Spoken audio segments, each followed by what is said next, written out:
नमस्कार दोस्तों। इस समय रूस यूक्रेन युद्ध के बीच ये आशंका जताई जा रही है कि दुनिया भर में खाद्य संकट गहरा सकता है और इससे काफ़ी बड़े स्तर पर नुकसान होने की भी संभावना है। ऐसा अनुमान इसलिए क्योंकि रूस और यूक्रेन दोनों मिलकर दुनिया भर में करीब 30% गेहूं का निर्यात करते हैं, लेकिन अब लड़ाई की वजह से यह आपूर्ति नहीं हो पा रही है। तो दोस्तों, इस वीडियो में हम ये जानेंगे आखिरकार खाद्य संकट है क्या और रूस यूक्रेन युद्ध की वजह से इस पर क्या असर पड़ सकता है। तो आइए हम शुरू करते हैं। दोस्तों, यूक्रेन पर रूसी हमले की वजह से करोड़ों लोगों की ज़िंदगी खतरे में पड़ गई है। वैसे पिछले कई सालों से दुनिया कोविड-19 और ग्लोबल वार्मिंग का तो सामना कर ही रही है, लेकिन अब तेल की कीमतें बढ़ने से खाद्य व्यवस्था भी लगातार बदहाल होती जा रही है, जिसे ये वॉर लगातार बदतर करता जा रहा है। इस समय वॉर की वजह से यूक्रेन अपने अनाज और तेल बीजों का निर्यात नहीं कर पा रहा है।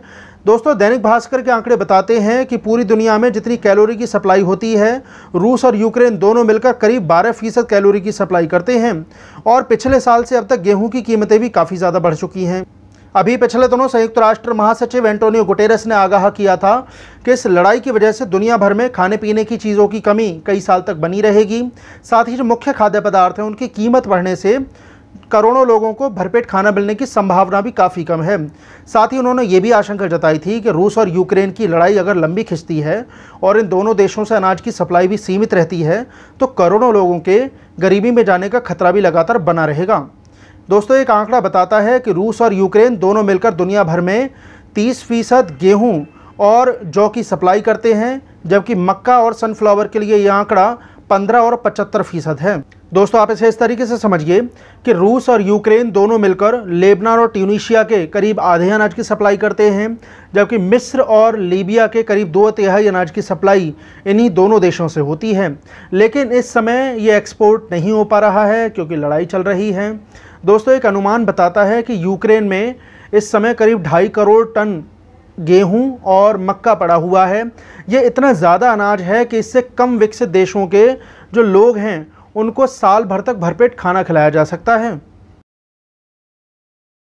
अभी पिछले दिनों रूस और तुर्की के विदेश मंत्रियों के बीच बातचीत हुई, जिसमें फूड क्राइसिस पर बोलते हुए रूस के विदेश मंत्री सर्गेई लावरोव ने यह कहा था कि रूस और यूक्रेन युद्ध का ग्लोबल फूड क्राइसिस से कोई भी लेना देना नहीं है और ये सब अफवाह फैलाई जा रही है।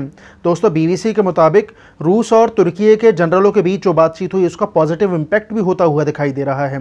अभी हाल ही में रूस के कब्जे वाले यूक्रेन के मारियोपोल पोर्ट से एक जहाज़ गेहूँ लेकर रवाना हुआ है ताकि एक्सपोर्ट को बढ़ावा दिया जा सके।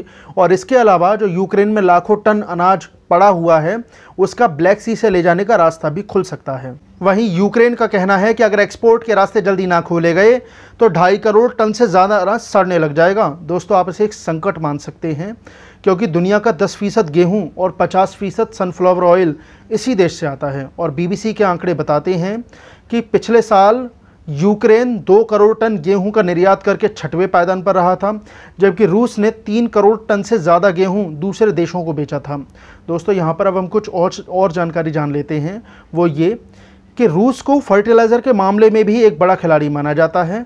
साल 2019 में रूस ने करीब 5.5 अरब किलो फर्टिलाइज़र दूसरे देशों को एक्सपोर्ट किया था, लेकिन इस युद्ध की वजह से यूक्रेन के किसानों को इस समय फर्टिलाइज़र की काफ़ी सख्त ज़रूरत है, क्योंकि अगर फर्टिलाइज़र नहीं मिला तो अगले साल की फसलों पर संकट के बादल छा सकते हैं।